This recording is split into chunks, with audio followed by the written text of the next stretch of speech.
Amis du jour, chalutations. Pour les petits nouveaux, moi c'est Sekhmet et je vous souhaite la bienvenue dans mon podcast littéraire. Dans mon émission, je vais tenter 3 fois par semaine de vous donner envie de découvrir des livres de tout poil, récents et moins récents.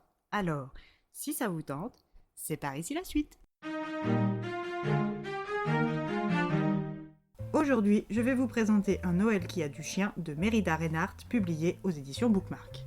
Dans cette romance de Noël, nous allons partir pour Angoulême, dans les bureaux de la petite maison d'édition La Grisole. Ce bâtiment ancien abrite 3 étages. Le premier est un hall d'entrée avec une exposition permanente des œuvres publiées, du catalogue d'auteurs ainsi que toutes les coordonnées pour déposer des manuscrits, ainsi que les boîtes aux lettres du personnel. Le deuxième étage reçoit le secrétariat, un grand salon, une salle de réunion ainsi que le bureau du directeur. Le troisième et dernier étage est celui réservé au bureau du personnel, à la salle de restauration et à une vaste terrasse très prisée des fumeurs de l'entreprise. À la Grisole, la spécialité, ce sont les livres de littérature contemporaine. Et depuis quelque temps, la crise du livre n'épargne pas cette petite structure dirigée par le directeur de collection et PDG, M. Philippe Vasseur. Ce matin-là, tous les employés ont été convoqués plus tôt pour une réunion d'urgence improvisée par leur chef. Lou Dulac, 32 ans, 1m62, les cheveux noirs et les yeux verts, est très inquiète. Il faut dire que sa vie personnelle est un véritable champ de mine depuis quelques semaines. Son ex-petit ami Duncan l'a larguée du jour au lendemain sous le prétexte tout bidon qu'il s'ennuie avec elle. Lou, qui misait sur leur couple depuis qu'ils avaient abordé le sujet d'un futur emménagement commun, tombe des nues. Elle déprime et se réfugie de manière totalement cliché et assumée dans un pot de glace. Sa meilleure amie depuis le lycée, Lucille Wallace, est une championne départementale d'athlétisme d'1m70 qui sait être son bouclier contre la tristesse grâce à la collection complète de films romantiques avec en tête de file les adaptations des romans de Jane Austen suivies de très près par le journal de Bridget Jones. Quand Lucille rejoint Lou, elle est l'ombre d'elle-même. Après cette soirée entre filles pour évacuer ses larmes, Lou doit se remettre en selle. À la sortie de chez elle le lendemain, elle est bousculée de plein fouet par une trentaine de kilos poilus. Athéna, une berger allemand joyeuse, vient de la percuter. Au bout de la laisse, une jeune femme de sa génération qui s'appelle Mathilda. Mathilda est sa voisine et elle est pet-sitteuse. Elle gère 7 chiens de tout poil, dont un qui attire son attention. Celui qui fait chavirer son cœur endolori est un petit Shiba Inu du nom de Rox. Après les banalités, les deux femmes se séparent.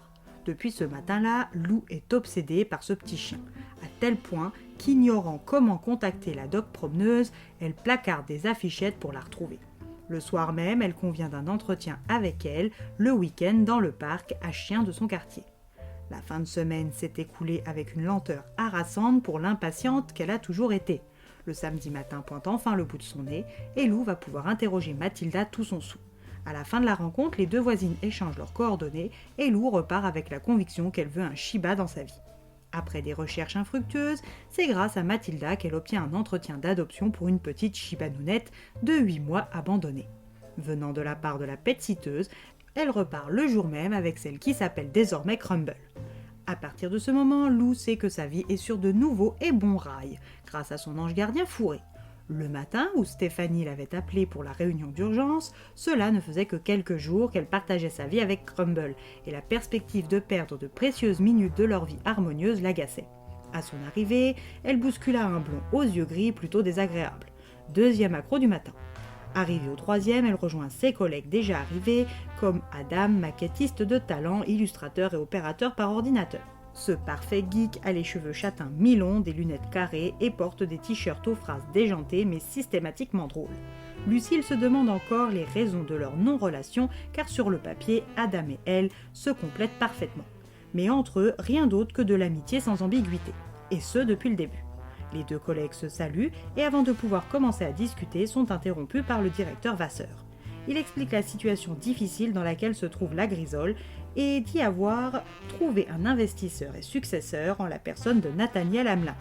Quand Lou voit son nouveau patron, elle se décompose. Décidément, ce n'est pas son jour. L'inconnu du matin, ce blond désagréable, c'est lui, son nouveau chef. Quand Nathaniel prend la parole, tout le monde, les deux siamoises Disney, Camille et Mélodie en tête, sont subjugués. Il annonce que pour redresser la barre et sauver le navire, la solution c'est un coup de pub. Ce coup de pub s'appelle Hugo Crawford, l'auteur multi-récompensé qui ne publie que des best-sellers depuis des années. Pour l'encourager à signer la publication de son nouveau roman, Nathaniel veut lui donner un aperçu des qualités éditoriales de sa maison d'édition. Sous conseil de son prédécesseur, il a mandaté Adam pour le travail de couverture et Lou pour la correction. Après signature des contrats de confidentialité et une remise à zéro de son compteur avec son nouveau patron, Lou va pouvoir découvrir le nouveau roman de Hugo. En fin de lecture du tapuscrit, Lou est bouleversé. Il faut que la Grisole publie Le Vœu du cœur à tout prix. Mais Lou est loin de se douter du coup que va avoir ce tapuscrit dans sa vie.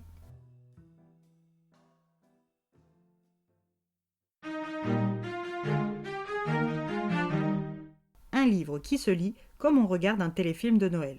Et quand cela fait 16 ans que l'on partage sa vie avec une chibette comme Lou, on ne peut que se reconnaître dans certaines scènes ou explications, même si j'avoue ne pas avoir eu la chance d'avoir un spécimen jovial comme Crumble. En résumé, ce livre se lit juste bien. Et bien voilà, j'en ai fini pour aujourd'hui. J'espère que cet épisode vous aura plu et vous aura donné des nouvelles idées de lecture. Si vous souhaitez découvrir d'autres petits bonbons littéraires tout droit sortis de ma bibliothèque, je vous retrouve le jeudi 26 décembre prochain pour un nouvel épisode. Et si d'ici là je vous manque de trop, n'hésitez pas à me rejoindre sur mon compte Instagram @leslecturesdesekhmet. Sur ce, chalut les amis et à la prochaine.